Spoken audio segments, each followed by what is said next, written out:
மத்திய மாநில அரசுகள் வெளியிடும் மக்கள் நலத்திட்டங்கள் மற்றும் முக்கிய தகவல்களை உடனுக்குடன் தெரிந்து கொள்ள நம்ம உண்மை தகவல் சேனலை சப்ஸ்கிரைப் பண்ணிக்கோங்க. ஆகஸ்ட் 23 இன்று தமிழக அரசு வெளியிட்டுள்ள 7 முக்கிய அறிவிப்புகளை பற்றி தான் இந்த வீடியோவில் தெளிவாக பார்க்க போகிறோம். அதுக்கு முன்னாடி இந்த வீடியோவுக்கு மறக்காம ஒரு லைக் கொடுத்துக்கோங்க. கடைசி வர பாருங்க, என்னென்ன அறிவிப்புகள் அப்படின்றது தெளிவாக புரியும்.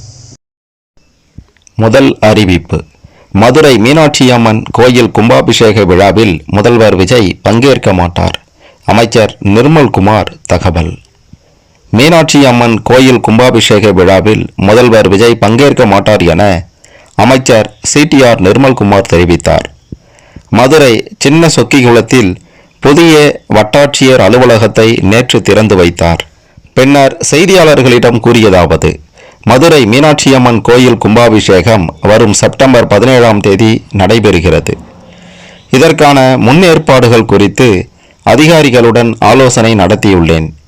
பக்தர்களுக்கான அடிப்படை வசதிகள் செய்யவும், கோயிலுக்குள் சிரமமின்றி வந்து செல்வதற்கு வசதியாக QR கோடு மூலம் நுழைவு சீட்டு வழங்கவும் முடிவெடுத்துள்ளோம். கும்பாபிஷேகத்தன்று கோயிலை சுற்றியுள்ள வீடுகள் உள்ளிட்ட கட்டிடங்களில் அதிக எண்ணிக்கையில் மக்கள் கூடுவார்கள் என்பதால் கட்டிடங்களின் உறுதித்தன்மையை ஆய்வு செய்ய உள்ளோம். கும்பாபிஷேக விழாவை ஒட்டி கோயிலை சுற்றியுள்ள இடங்களில் LED திரைகள் மூலம் நேரடி ஒளிபரப்பு செய்ய நடவடிக்கை எடுக்கப்படும். இந்த கும்பாபிஷேக விழாவில் முதல்வர் விஜய் பங்கேற்க வாய்ப்பு இல்லை. பக்தர்கள் கூட்டம் அதிகமாக இருக்கும். முதல்வர் வந்தால் கூட்டம் மேலும் அதிகரிக்கும். இதை கருத்தில் கொண்டும் அன்றைய தினம் முதல்வர் பல்வேறு நிகழ்ச்சிகளில் பங்கேற்க வேண்டியிருப்பதாலும் அவர் விழாவுக்கு வருவதற்கான சாத்தியக்கூறு இல்லை என்று அமைச்சர் CTR நிர்மல்குமார் தெரிவித்துள்ளார். அடுத்ததாக இரண்டாவது அறிவிப்பு: தமிழகத்தின் இன்றைய CM வருங்கால PM அமைச்சர் ஜெகதீஸ்வரி. தமிழகத்தின் இன்றைய CM வருங்கால PM, அதை நோக்கி பயணிப்போம் என்று சமூக நலத்துறை அமைச்சர் ஜெகதீஸ்வரி பேசினார். அடுத்ததாக மூன்றாவது அறிவிப்பு: மேகமலையில் வசிக்கும் அரசு ஊழியர்கள் குடும்பத்துடன் வெளியேற உத்தரவு. தவறினால் நடவடிக்கை பாயும் என அறிவிப்பு.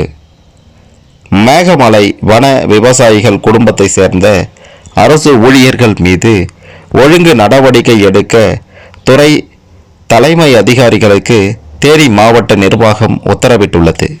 தேனி மாவட்டம் ஆண்டிப்பட்டி வட்டம் கடமலை மயிலை ஒன்றியத்தில் உள்ள வருசநாடு, மேகமலை, தும்மக்குண்டு, சிங்கராஜபுரம், நரியூத்து, முத்தாலம்பாறை, பொன்னம்படுகை, தங்கம்மாள்புரம், முருக்கோடை ஆகிய 9 ஊராட்சிகளுக்கு உட்பட்ட 98 மலை கிராமங்களில் ஆயிரக்கணக்கான மக்கள் வசித்து வருகின்றனர். இந்நிலையில் 2021ஆம் ஆண்டு பிப்ரவரி 9ஆம் தேதி இப்பகுதி புலிகள் காப்பகமாக அறிவிக்கப்பட்டது. அதைத் தொடர்ந்து இங்கு வசிக்கும் 4601 பேரை வெளியேற்ற வனத்துறை தொடர்ந்து நடவடிக்கை எடுத்து வருகிறது. இதன் ஒரு பகுதியாக இவர்களை துணை இராணுவம் மூலம் அகற்ற உச்சநீதிமன்றம் உத்தரவிட்டது.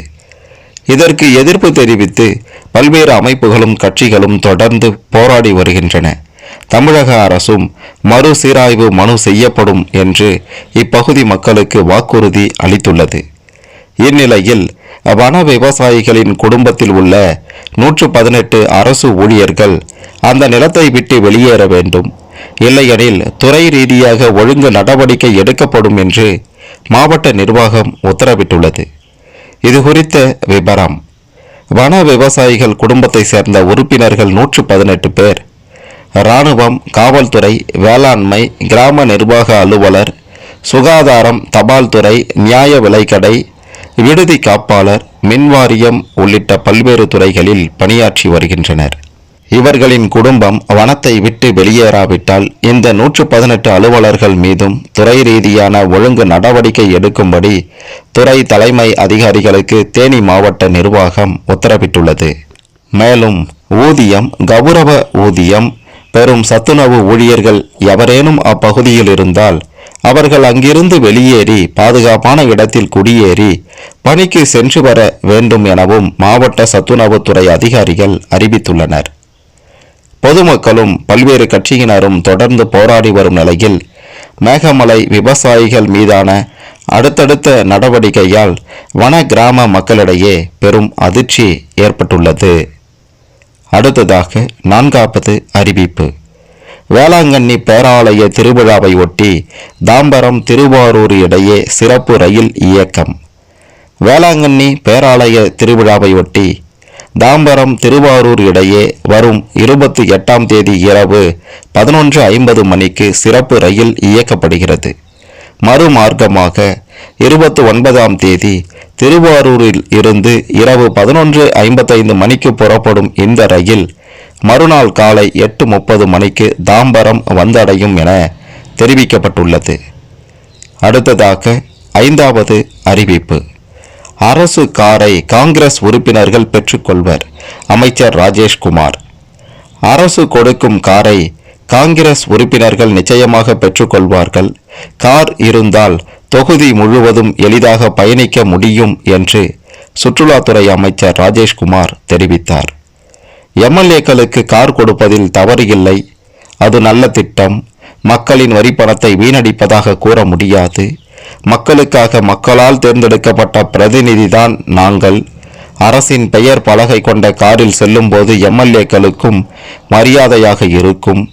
கார் இருந்தால் தொகுதி முழுவதும் எளிதாக பயணிக்க முடியும். மக்களின் குறைகள் பிரச்சனைகளை விரைந்து தீர்க்க ஒரு வாய்ப்பாக இருக்கும். என் கார் இன்னும் கடனில்தான் உள்ளது. அரசு கொடுக்கும் காரை காங்கிரஸ் உறுப்பினர்கள் நிச்சயமாக பெற்றுக்கொள்வார்கள் என்று கூறினார்.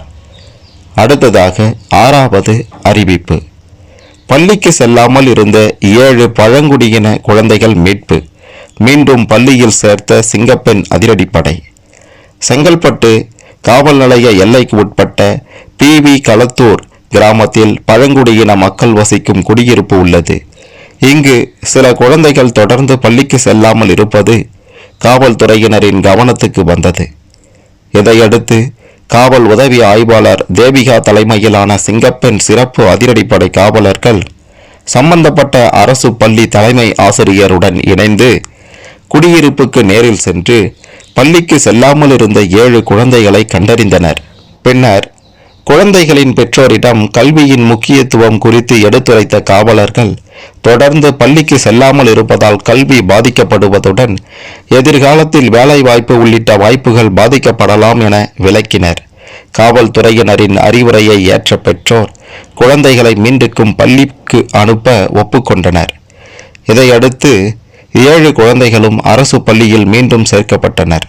பள்ளிக்கு செல்லாமல் இருக்கும் குழந்தைகளை கண்டறிந்து அவர்களை மீண்டும் கல்வி அமைப்புக்குள் கொண்டு வருவதற்கான காவல்துறையின் முயற்சி குழந்தைகளின் கல்வி எதிர்கால நலனை உறுதி செய்யும் நடவடிக்கையாக அமைந்துள்ளது. அடுத்து கடைசியாக 7வது அறிவிப்பு.